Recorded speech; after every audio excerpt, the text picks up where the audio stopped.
Hi guys, Shifu Mark here, and I have to ask before we get into anything else to please hit that like button, hit the subscribe button, and throw me a comment once in a while, please. I'd like to know what you're thinking, if you like the content or not.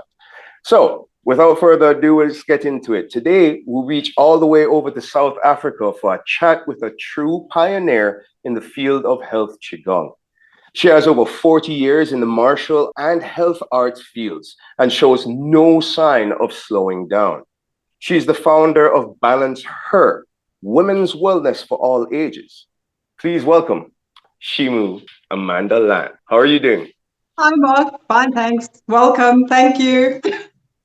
Hey, thank you very much for coming on to the cast, because I know we have that 7 hour difference right now. So it's like late night for you right now. So let's go straight into the interview so we can get to know what you're all about, okay? Okay. So, first question.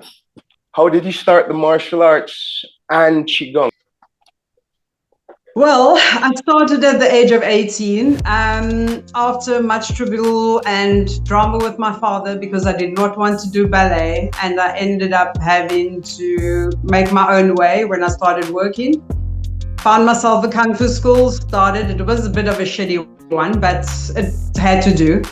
And then slowly I just got into the whole concept of Kung Fu, and the first journey was all about the fight. We've got a term here in South Africa, it's called skop, skiet and donor, means kick, shoot and beat them up.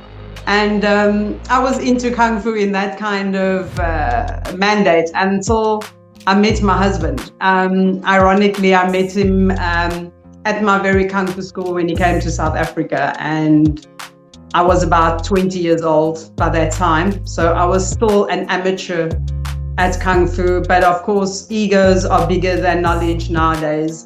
And when I discovered that he had Kung Fu experience, we soon started to migrate towards him and gravitate to wanting to learn from him instead of training with my current, at that time, Kung Fu teacher. And of course, he was Chinese. How more authentic could you get? And that's when the journey truly started. And the irony was, he taught me that martial arts is not about fighting. And one of the rules was, for me to train with him, I needed to give up the idea of fighting, because that was my whole mandate at the time.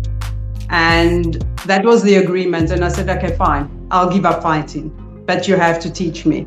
And then I started training in Hunga, which it's Cantonese. So I started Hunga with him. And from there, I started to meet his teachers.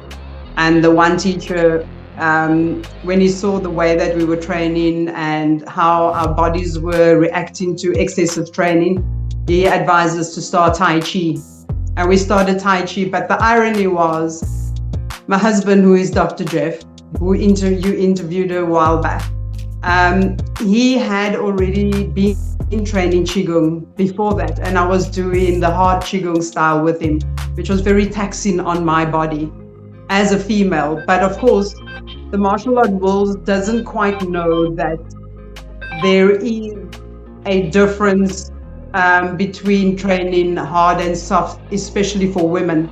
And what actually happened over that time of me training from the age of 18 to where I had my first child when I was 27, the depletion in my body, because I was working as well full time. I had a career as a textile designer, and then we also started our Kung Fu center as well so we were doing multiple things, and what happened was I started to get ill, but I didn't see that. I just thought it was exhaustion. And then I carried on training. I was training up to 8-9 months while I was pregnant, gave birth. I was back on the training floor within 2 months, and I was back full swing, and I was doing Shaolin, very little internal.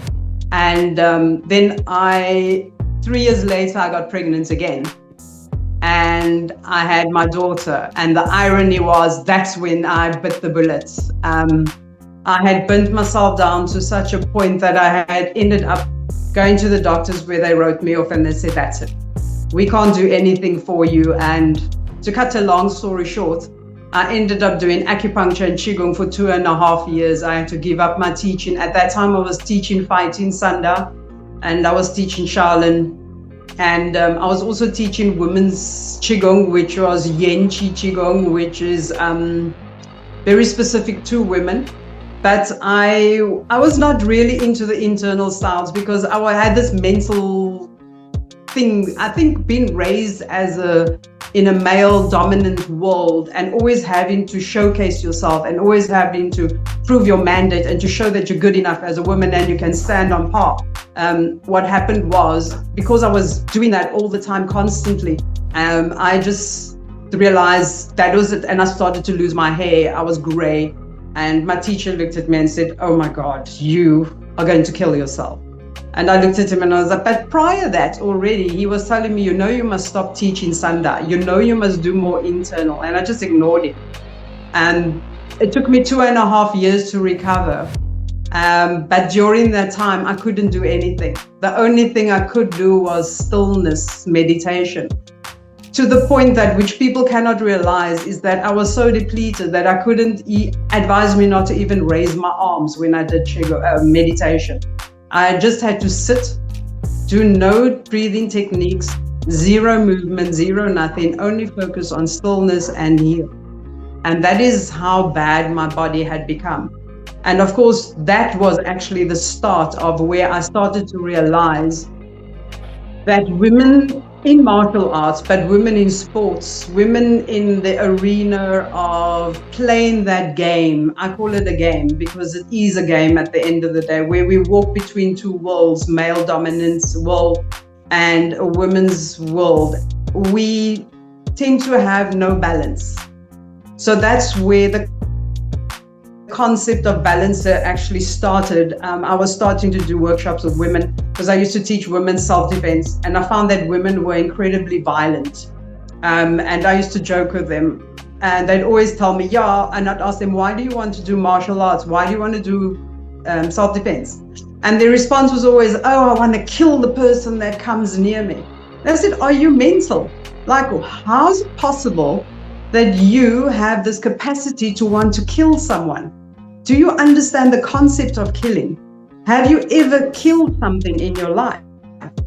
And then slowly I started to understand that women were becoming so non-intuitive to their feminine and nurturing side. They were becoming more masculine to the point of depriving themselves and not knowing where they were and where their place was. And also, as I started to heal, I started to understand what my teachers were trying to tell me, that there is a place of hard and soft that you need to walk in between. And the irony is that, which I find very sad, is that Kung Fu is a very beautiful art. When I say art, I emphasize art because people don't realize that there are two sides to this. There is the hard, which is the fight, sadly, which is the most dominant marketed platform. And then there's the internal side, which is the healing side, which is highly underrated. And that healing side has got so much benefits. And then we are not marketing that enough. And slowly over the years, when we started to have political strife in South Africa with people trying to take over Tai Chi and Qigong, the medical fraternity wanted to take that alongside acupuncture and Toina. And we took them to task. We went to parliament to fight and lobby to get Chinese martial arts and Chinese medicine registered in South Africa. And in so doing, we had to collaborate with the local indigenous traditional healers, which was at the time, the Khoisan were not part of it, but the Xhosa, the Sangomas were part of it. And because in the Western Cape, the Xhosa is the dominant African grouping. But what happened was that during this period we were in Parliament, a lot of the conversation that was had about traditional healing was that the traditional healers didn't have any record of their healing techniques. It was not acknowledged, it was not mandated, and the Western medical fraternity and the science fraternity fought on that basis. And I started to slowly realize that, wait a minute, there's two aspects to this conversation. There's the cultural association, the freedom of cultural association. And the second one is that, yes, the indigenous local people don't have a record, but Chinese medicine has got a long record and it has been scientifically proven. So along with our teacher and my husband, our teacher was Dr. Lin, who was a registered Chinese medicine doctor from Taiwan. We went to Parliament and we used that mandate to say that, you know what, the local people can use the record keeping of traditional Chinese medicine and copy that and use that concept to then recognize and acknowledge indigenous local medicines and healing techniques. And of course, when that happened, that is where the journey started to mandate in my head that, but this is the sad irony, that there is more, because our teacher used to talk to me and say, why do the local Sangoma and the Khoisan, why do they stamp their feet when they dance? Do you know why? And I looked at him and I said, no, I actually don't. He said, think about it, go look at the acupuncturist chart and go and study the points. And I thought, this is the weirdest conversation. So I thought, okay, I'll just go and study the points and stand there. And then slowly he started to do comparisons. And he said, you see, here's a picture. A few years back, the Sangomas were using porcupine needles as acupuncture needles. And we were astounded that a lot of the healing techniques that were indigenously used was so similar to Chinese medicine. And of course, with that said, we started to draw parallels with Chinese medicine. And of course, then we started to get involved with the Health Qigong Association in China. And the nice thing about that was, because we had the fight here in South Africa with the classical school of thought and the modern school of thought. I'm sure you had that in America as well, where the classical schools fought the modern schools and said that the modern schools were chop suey. But with modernization, one needs to have an open mind. The same with stuff like AI, computerization, etc., etc. I started to look at this whole concept and say, no, but we can work in parallel with each other and make things, because it all holds record. And now I've lost my train of thought because there's too much to draw upon. Yeah, that's no problem. That's no problem, Shimu. But what I have to say is, you touched upon. It's great that you touched upon balance her, which what one of the next following questions is going to be about, balance her, right? And you also touched upon, you mentioned the Khoisan people as well. But through listening to you, modern technology makes it so easy for us to just reach across the world and talk to people, right? And with this ability, it really did not dawn upon me the fact that, hey, I'm talking to you, you're in South Africa, and you've experienced and still are to some degree experiencing a lot of different, stripes in life that I don't here in the United States. For example, you guys had apartheid, right? Yes. That was done a good while ago, but you still have remnants of it, right? So to the point where it's like, I had no idea that even Chinese martial arts and, Chinese health practices along, so it's not just prejudice against the black races, but it's also prejudice against any other race, right? Because now you're telling me that you had to register Chinese martial arts, Chinese health practices, literally had to be registered in order to be, legally practiced properly. So one, I'm mind blown by that one fact, right? Because of course I've never experienced something like that. But of course, now that you've touched upon those parts, right, it's a great segue for me to get into our second question, right? But let's go ahead and lopside it, because you said balance her first and then the Khoisan people after. So let's go ahead.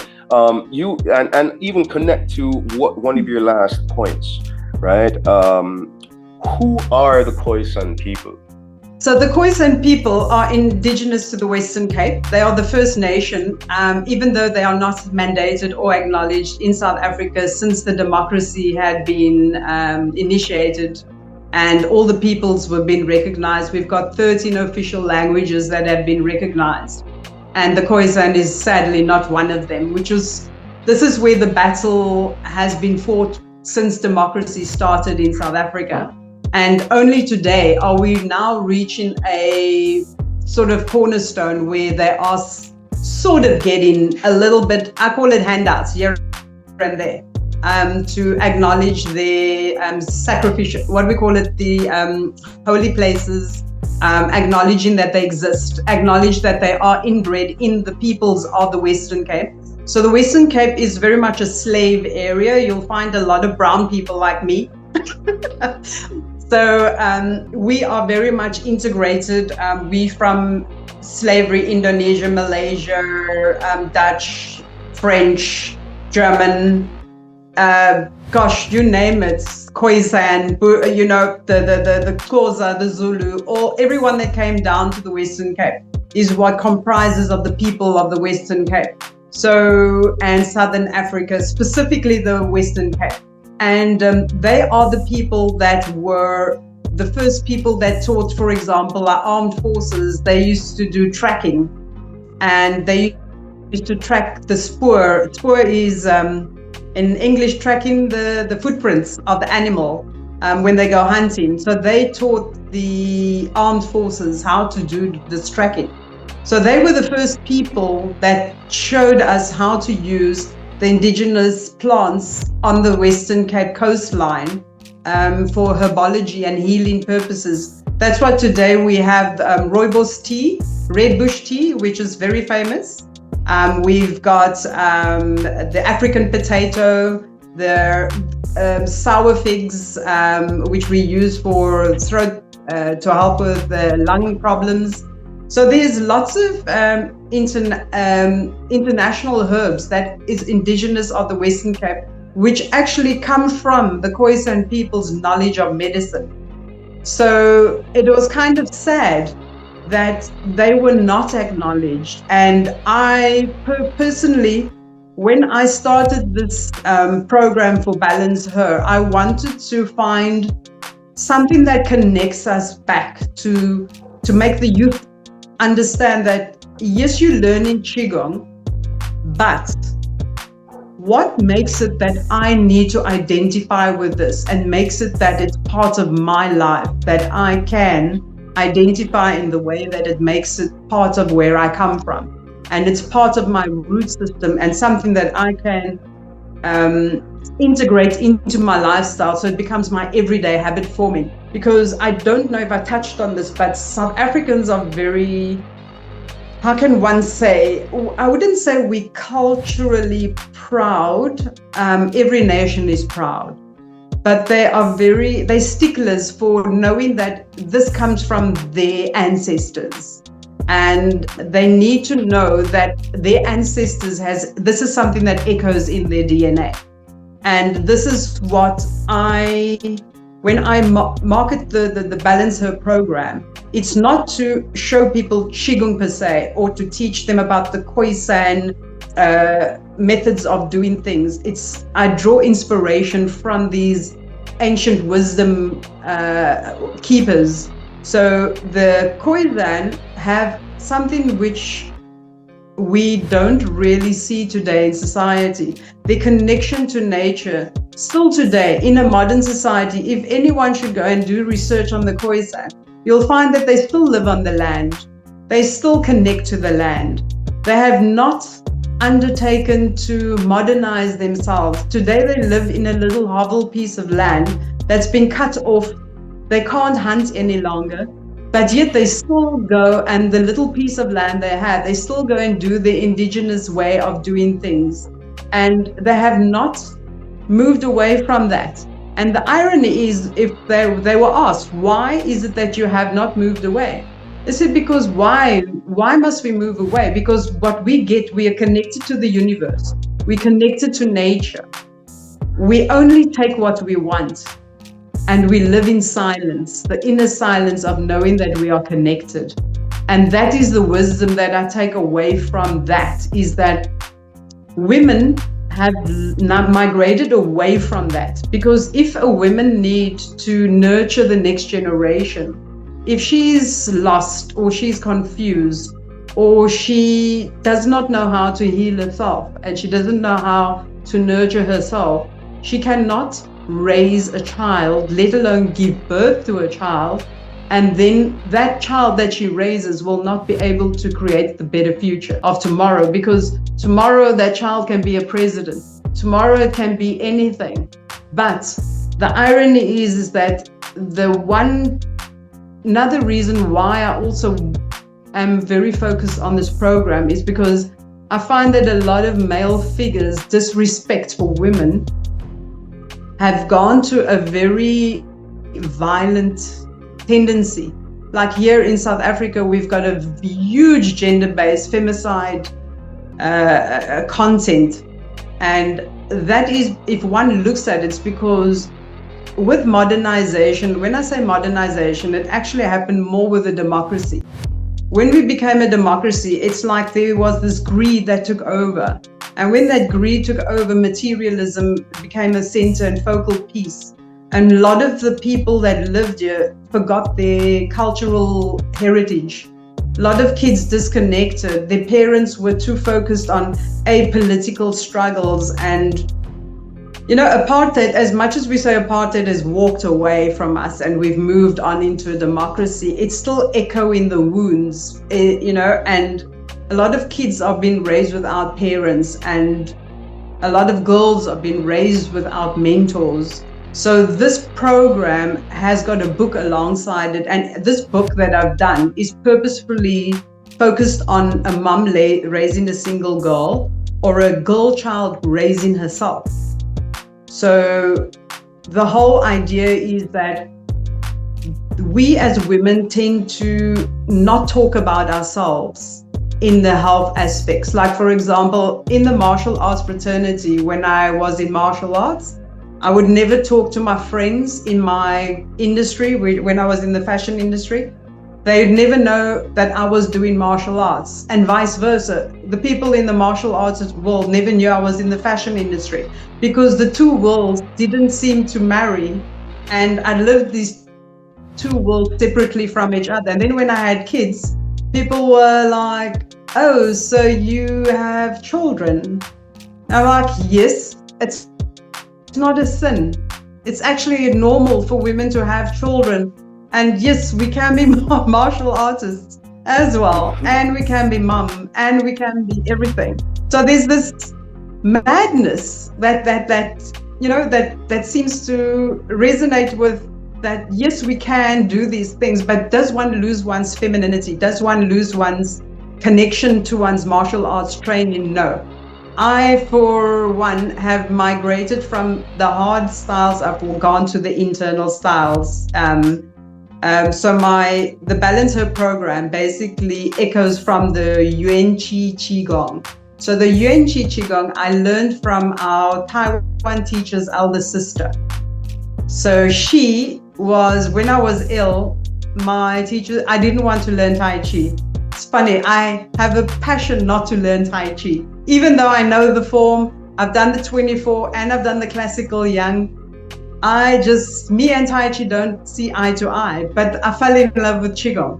And when I started doing the women's Qigong, the sad irony is this program took me 3 hours to finish. Every day I had to do 3 hours of Qigong. It was 4 routines.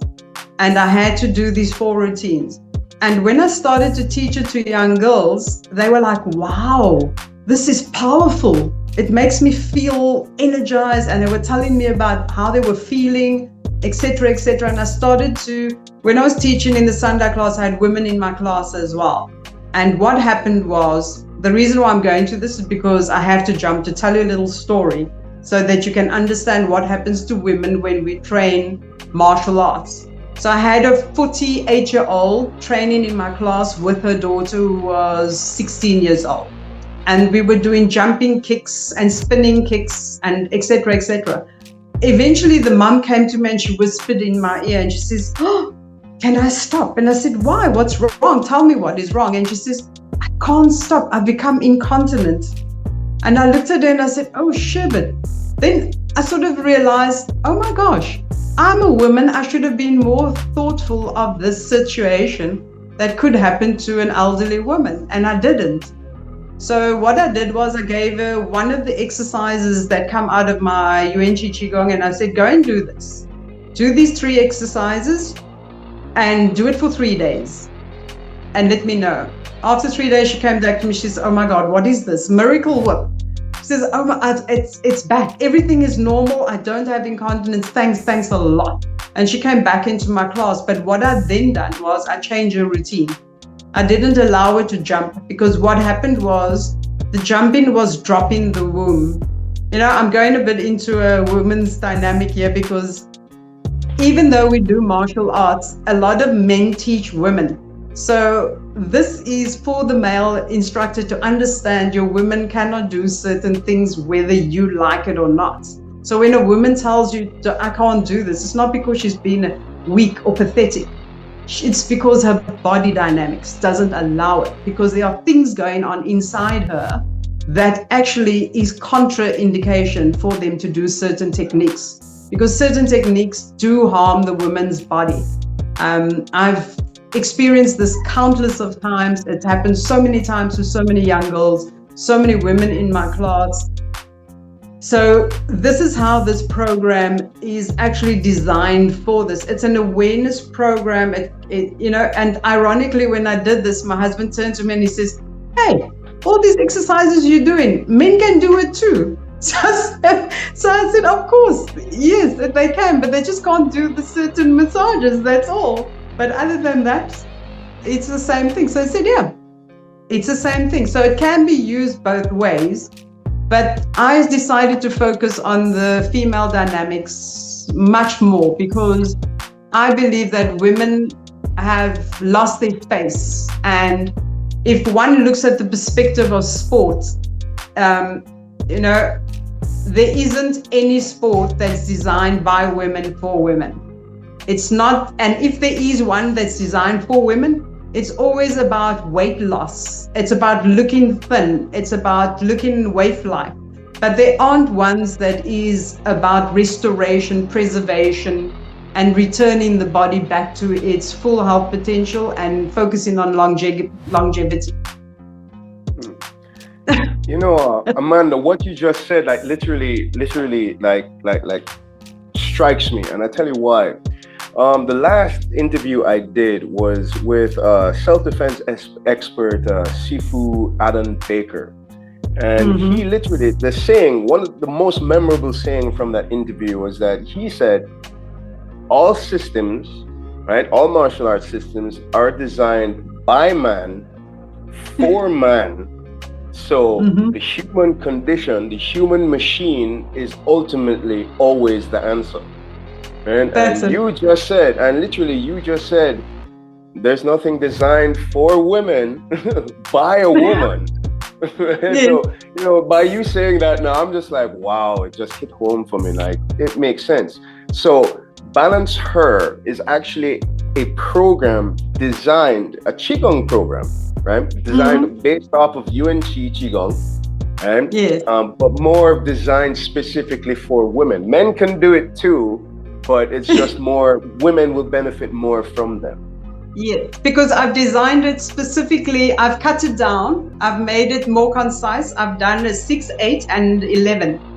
So each number is profound. And the term her, as my daughter had so aptly told me, it's the goddess Hera. So it was kind of ironic how all the deities of womanhood somehow resonated with my program and the numbers that I chose of how to break the program up from beauty, restoration, preservation. So the beauty is 6, the restoration, the preservation is 8, and the restoration is 11 pieces. So it's simple techniques, and I've turned it into something that women don't have to be martial artists to understand. I've changed the perspective because I found that when I talk to women from a martial arts perspective, I get a blank stare. It's like, oh, you're one of those women. And then when I talk from a woman's perspective, the men look at me and go, oh, you are one of those women.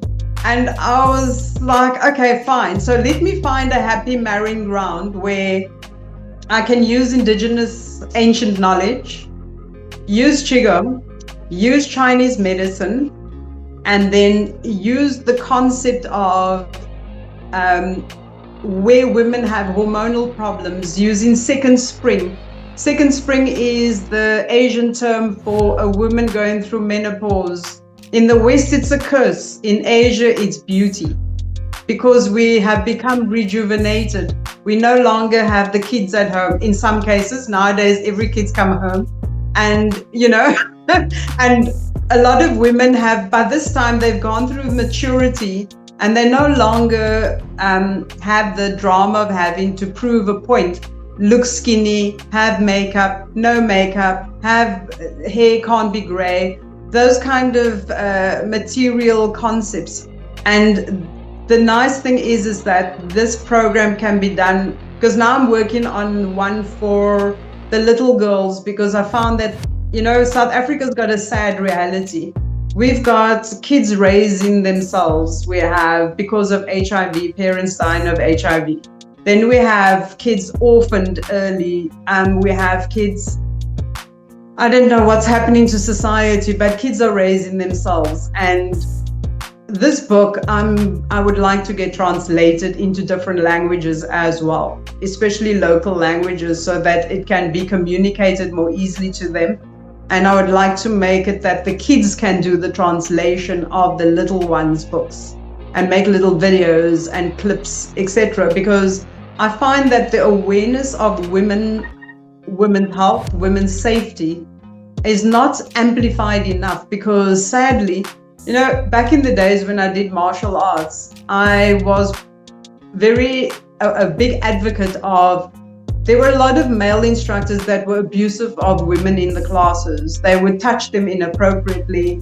They would harass them sexually. And I would be that person that would go to the instructor and take them on and say, look, you got to leave this woman alone. And if you do, I've got a couple of friends and we're going to come and beat you up. Because we had to take that stance, because back in the days, you couldn't go to the police station and say, help, someone is trying to harass me, because women didn't actually have rights at all. So I'm very familiar of an environment where a woman is unsafe in an unsafe environment, and she had to learn to navigate that unsafe. Because, I mean, just the other day I heard a 17-year-old girl went to the police station to lay a charge of rape, and she was raped by the policeman. So, you know, these are the situations and the realities we sit with in this situation and day and age. So I think, you know, from a martial arts perspective, my program, you know, is a nice way to enter into the male dominant arena, because we're very hierarchy male in South Africa, because, you know, traditional culture, it's very much a male's world in this situation. So I find that my women that are abused at home cannot come to my programs if it's a martial arts program. If I'm running a self-defense program, they cannot come to my class, because the man will tell them straight, no, you cannot go. So the book and the videos that I wish to create is going to be a health program, women's wellness, talking about hormones, fertility, etc., etc. So it's a guise. It talks about inner silence to help women to nurture and to raise good kids. In the meantime, it's actually got an underlying lesson as well, that this is how you look after yourself. These are the factors that you need to take care of. These are the spaces that you can and cannot navigate. And how do you navigate that? That's important. And I think from that perspective, this program will grow. I know for a fact, because over the years, I've seen the neglect and the spaces where women's safety generally is not appreciated, and it's not advocated, and it's not spoken to. I mean, it just is not there. And sadly, we had this huge martial art fraternity. And the irony is I still see men teaching the same stupid moves. Gouge in the eyes, snap, hit in the throat, kick them in the groin. Do you know how many guys? I've met some gangsters in Cape Town, and they said, we know those tricks. I don't get why these martial art guys are still teaching that nonsense. And and this is where the sad irony is. The playbooks are done. It's finished. You cannot play that book any longer.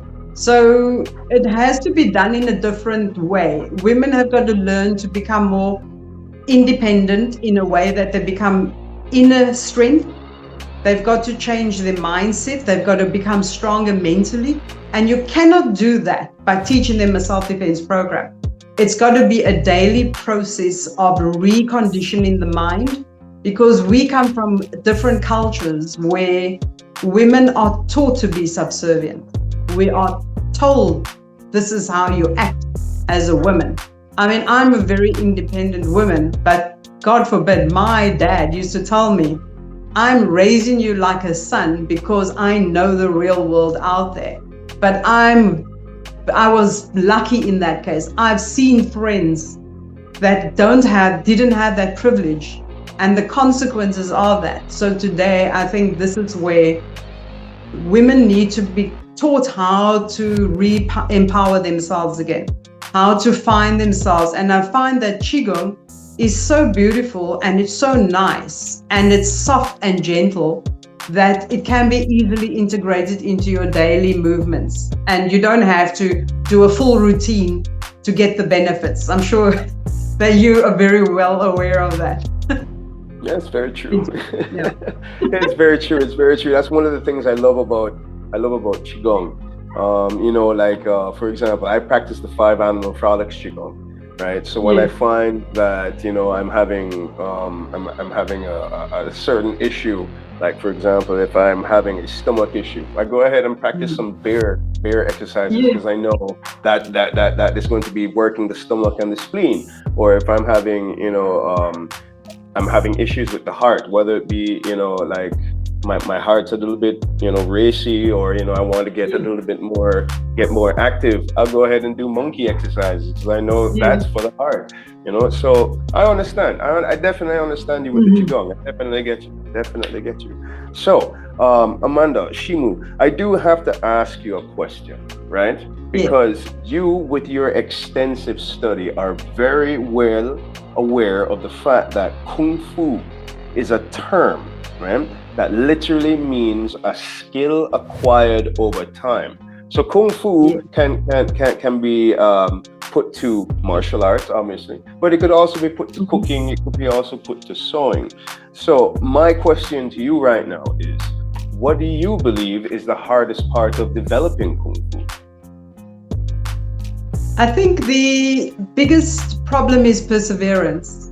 90% of the people, when you start, I mean, I've been down that road as well, where I've had to choose between my career and studying Kung Fu. And the irony is that the minute I found that I had arrived at a point where I finally got to know who I was, how I was standing on this earth, what my identity is, I found that the fashion industry was so fake. It was so delusional. It thought it knows everything by creating these false nuances and facades to make people believe. And then each day I used to go back to work, I used to struggle to understand how I could be in this world and yet be in my martial arts. And many a times I'd go, but I like this so much. So then I'd give up on my training. And then when I give up on that, I find like something's missing inside. And then I return again, and then I find, oh, this is my comfort. So I think one needs that perseverance. And sometimes I know perseverance sounds like a very easy word, but I think it's more like learning to fail, return, push forward, fail, return, push forward. So to me, that's perseverance, what it means to me. And I think that's what Kung Fu has taught me. It's also to acknowledge that part of my failure is my ego. And it's trying to come to terms with, like, where do I see myself in this big picture? And also, if I do Kung Fu, for who am I doing this for? Am I doing it for myself? Am I doing it to entertain myself? Am I doing this for the betterment of society? Because, you know, with Kung Fu, because I'm an artist as well, I find that it has allowed me to explore the world that much better through my expression.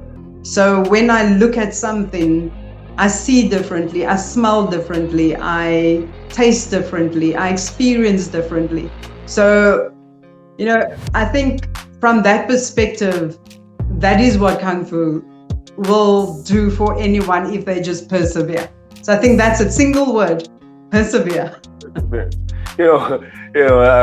It's beautiful what you said. I mean, how that came out, because you're just like, look, all right, perseverance, it sounds like a cookie cutter answer, but really, like perseverance is a lot easier said than done, because persevere, you have to fail a lot in order to classify as persevering. As I said, before our interview, remember I told you I like the way how you answer questions, because you answer it thoroughly. So let's go right ahead, right? How has your training, both martially as well in your health qigong and so on, right, influenced your life? Oh gosh, that's a huge one. It's done it in different ways. As a kid, I was antisocial and introverted. I only believed in my own company. I never made friends easily. I used to look too deep into people. If I didn't like your personality, I wouldn't be your friend. And of course, that caused a lot of animosity with my parents, because they thought I'd never make friends, etc. And then, of course, as I got older and going to school, I started to socialize, and that's, it still didn't help socializing. And then when I started doing, and I started working, once again, I just worked 13 hours, 7 days a week, put my time or life into my work. So I'd go from one extreme to another to hide away. Then when I started Kung Fu, I started to discover me.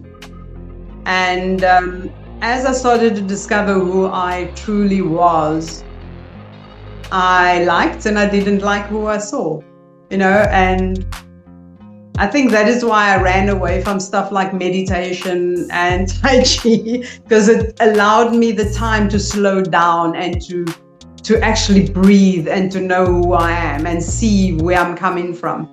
And I think the irony was, as I learned my Kung Fu, I started to also learn how to integrate it into my art and to my career. I started to use the fighting skills as a form of strategy. The same techniques that I would drill shadow sparring on the floor, I would use that in my workplace when I started to have conflicts with people. Conflicts because before, when I was younger, if you said something, I would beat you up. There wasn't I didn't have a filter. It would be, I'd go from one extreme to the other, and I had very bad temper. I used to smash the doors in the house.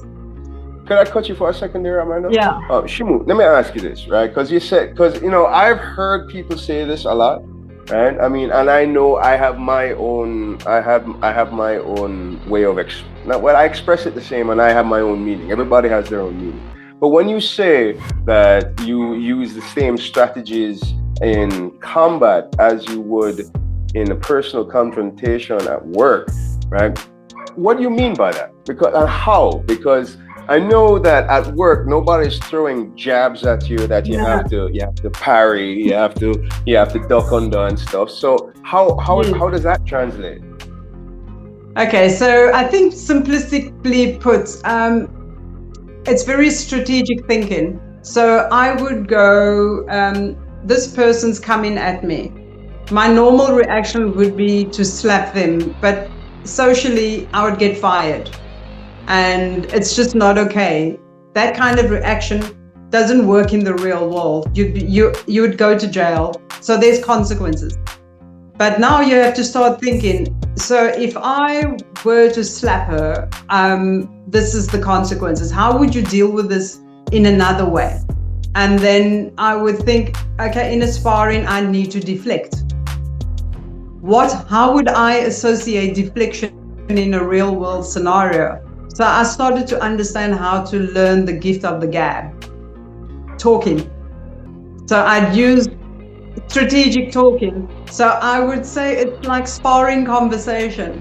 So when someone tells me something, I would go, well, but in the meantime, when I start to go, I'm actually trying to put my temper at bay and not to allow the temper to take over my body. Because obviously then all logic flies out of the window. So that same scenario, I think it's not really using the sparring technique per se to deflect. It's using the analysis of breath control, calming the body, and refocusing your mindset and stop being reactionary. Because the biggest problem we have today is that I find that if someone tells you something, you need to, but you said that. Now, no, you go, okay, you digest, pause, breathe, think about it, and then go. So that sort of technique is what I am more sort of pointing towards, is that reconnecting yourself, centering yourself, calming the breath, calming the mind, and then just giving yourself the space to open up that negative confrontation and just sort of moving back a little bit. As you're saying that, right? Yeah. And you're saying I'm using my words to like kind of go around the situation. As soon as you said that, I just thought of the word and the action, pivot. Because when someone punches, you pivot out of it so you can come on to the other side. So that's great. That's great. I love the way how you explain things, Shimu. It's great. So remember that phrase for you. Remember pivoting. I've got a bad memory when it comes to words. No problem. I've actually had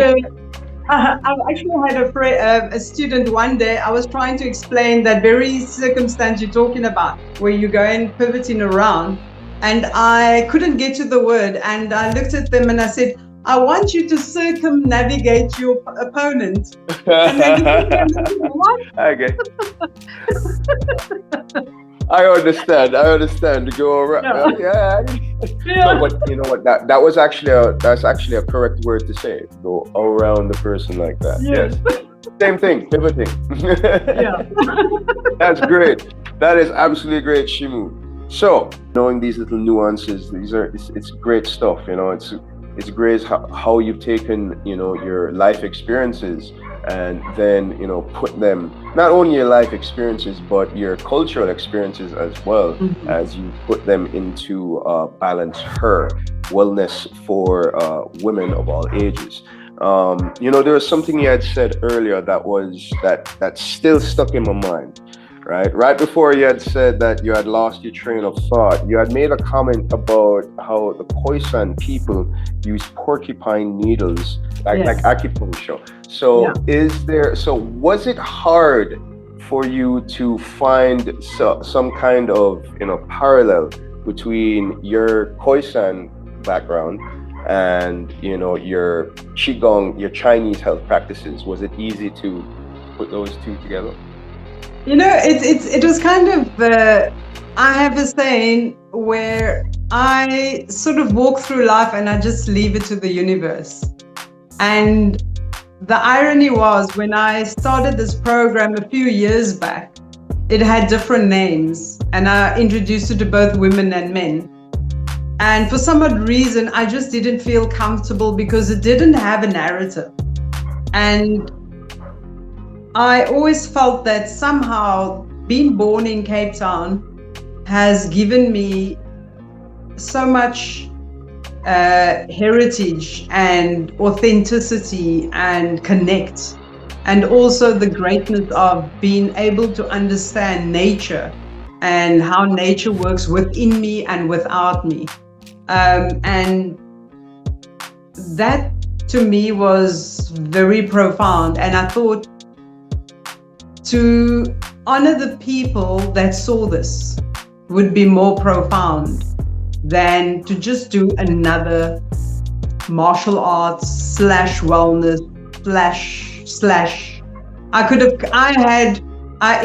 / originally this program was called Kung Fu Rise for Women. And I looked at this name and doesn't do it for me. It doesn't hold anything.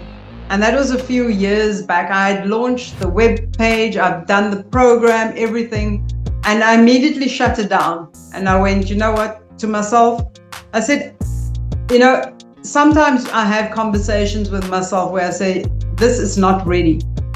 You have not made it authentic. You have not given it its space. You have not validated what you are trying to say, what you are trying to get out there. And I always wanted, even though I dislike working with women, ironically, which is kind of sweet, because I find women tend to be very aggressive. They are quite, I often tell my female clients, you're talking to another woman, you guys are malicious. You are horrible people at most times, and you're very destructive. And they look at me and like, how can you say that? I'm like, but it's the truth. Sometimes we must acknowledge that we are actually very good at being destroyers, because we can destroy children. At the same breath, we can nurture them and make them rise to become the most amazing people. But at the same breath, we destroy those to the point that they are totally destroyed. I have that in my immediate family, where that had happened. I've seen my brother where he was totally destroyed. And I was just the stronger one that rose out of that destruction.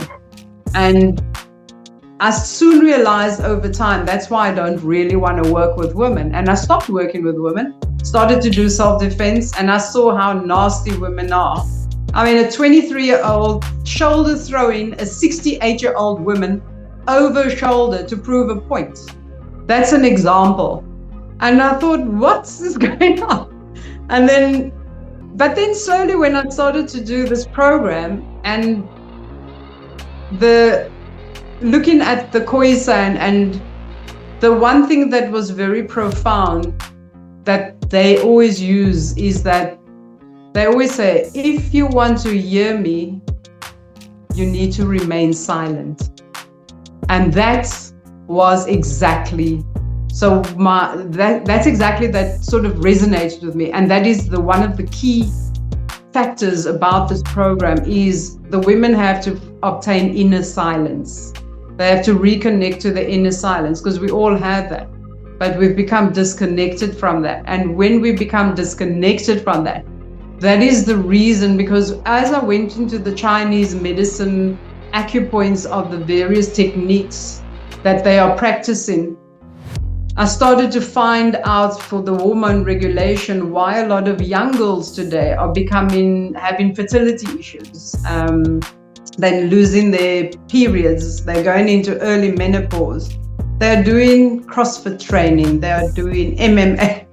They're doing male dominant sports. And what that is doing is dislodging the center. Because, we have center in the main thing of Qigong Tai Chi or Kung Fu styles is we need to focus on our Dantian. So that is part of us finding that inner silence, is to connect to who we are, to our life-giving force. And that is where the Khoisan don't call it that, but they've got different names for it. So when I did research on one of the oldest books that was written by an Afrikaans farmer or professor about the Khoisan back in those days, and he'd done a healing research, and the research read exactly like Chinese medicine, talking about the inner energy. They don't talk about Qigong, because in those days, what was Qigong? It was the foreign, out of space kind of thing. But they were talking about this energy that connects them to the universe. It connects them to Mother Nature. It connects them to the plants, the animals, and everything. And that is the main concept as to why the Khoisan, to me, are the main key factors. Yes, we have other indigenous First Nations in our country, but these are the first people that walked the earth here in the Western Cape.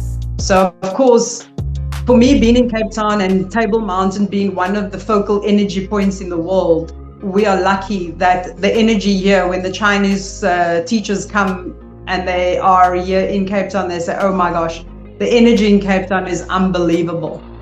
And that, to me, is why the program has to have its core entity right here in Cape Town. So people can learn the program. It doesn't matter what culture, what persuasion. It doesn't affect anyone from a religious point of view. It doesn't affect anyone with their culture. If you are Hispanic, or you are Khoisan, or you are Xhosa, Zulu, you can easily take the program and melt it into your cultural heritage. It's not something that you have to go and learn Chinese medicine, Chinese. You will know the acupoints and you can relate it to your culture and say, oh, in my culture, we do it like this. And there are recipes as well. In my culture, when I'm preparing for fertility, I will eat this type of soup and make this kind of recipes, etc. So my whole idea is to get people to reconnect, especially women, to reconnect to the ancient mothers. So from grandmother, that normally would be handed down. In today's society, that knowledge is broken. It's no longer there. So I'm trying to get the new generation to go back and meet with the elders, get the information, hold it, and if they can record it, to record it for their particular generation. Because we don't lose this information. It's in our DNA. It's the funniest thing is, I've had this conversation with so many people, and when I tell them, just think about it, I'm going to tell you something about your body. Now think, what did your mother or your grandmother or your aunt or your great granny tell you about it? And they go, oh my word, now you're triggering something. I didn't know that this is actually it. So basically the book is just explaining to you from a Chinese medicine point of view how it works, why these hormones function, why these hormones work, why this action is important, why you need to massage, why you need to tap, why you need to trigger, why you don't only tap, why you must massage and tap, etc., and why you need to work that path so that you're triggering from head to toe, why you stamp your feet. If you stamp your feet, what is happening in the body? What is it triggering? Why is it triggering? What's going to happen? It's going to help me with this. Okay, I've got this problem. So I need to do this technique. So that's where it's like a guide, but not a guide at the same time. It's a recipe, but not a recipe. It's a formula, but not a formula. It's very flexible. That's awesome. That's absolutely incredible. That's incredible, Shimu. So, touching back on what you had said about generations, and how information should be taught through generations. passed on, what your mother passed on to daughters and, so on, going down through women, right? So we're going to latch on to that sentiment, right, of generations. So my next question for you is, if you could only teach the next generation of martial artists / health practitioners, right, only one thing, what would it be? If you could teach them just one, what do you think? If it's a technique, I will teach them how to center themselves, how to find that inner peace, just to get that center and connect. That's it. The rest will follow. That is great. That is a thorough answer.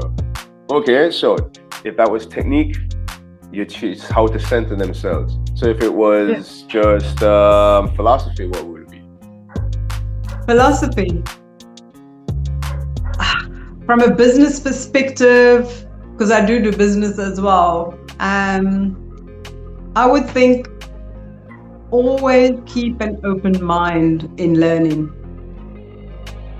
Very good advice. Both pieces of advice that one should always follow. I'm telling you, I love it. I love your explanations. Once again, very thorough. So now we'll come up into the last question. I can't believe we've gone through some time here, and it's been a really, really interesting conversation with Shimu Lan, right? So what I want to know is, right, after someone seeing this interview and they say, you know what, I need to get in touch with Shimu Amanda Lan, how do they do that? How do they get in touch with you? I've got a website that's got all my info. It's one website that's been with me since 2000 and some odd. It's www.shaolincafe.com. Shaolin as in Young Forest, Cafe Social.com. You know how many people don't know that that's what Shaolin means? Yes. It's the irony is I had my Chinese teacher one day looked at me and he says, Amanda, why you call your business Shaolin Cafe? So I looked at him, I said, Lausche, a few years back in 2000, we wanted to open up a yum cha shop.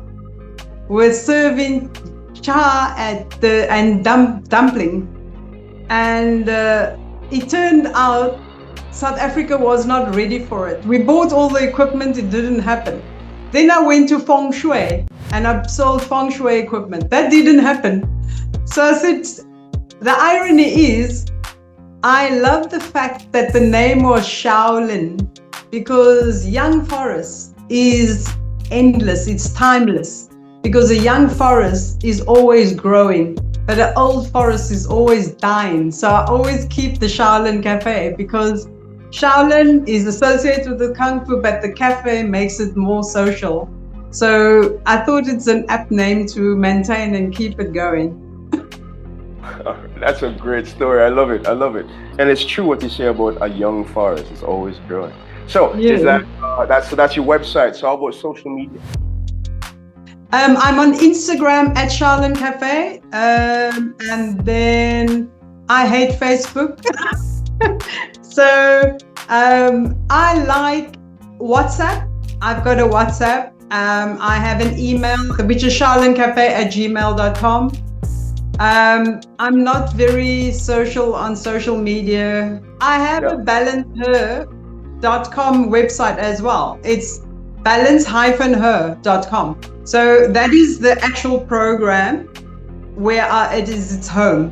But my Shaolin Cafe is where all my work is. Everything that I do, I always say my loud and proud website is shaolincafe.com. Contact information for Shimu Amanda Lan will be in the details down below. Also, all the information on her website and even the website for Balance Her will be in the description down below. Also, down there will be a link for YOUR FeiYue Shoes. If you need a pair of YOUR shoes, go ahead, click the link down below, get the best prices, get the best deals, all at YOUR Shoes. Shimu Amanda Lan. Thank you, Mark, for your time. All It's a right, pleasure. it's great. Thanks a lot. It's great hearing your story, hearing about the Khoisan people, hearing about how you got into martial arts and qigong, and how you blended the two cultures to get balanced hair. Thank you very much for your time. Thanks a lot. Thank you. Goodbye.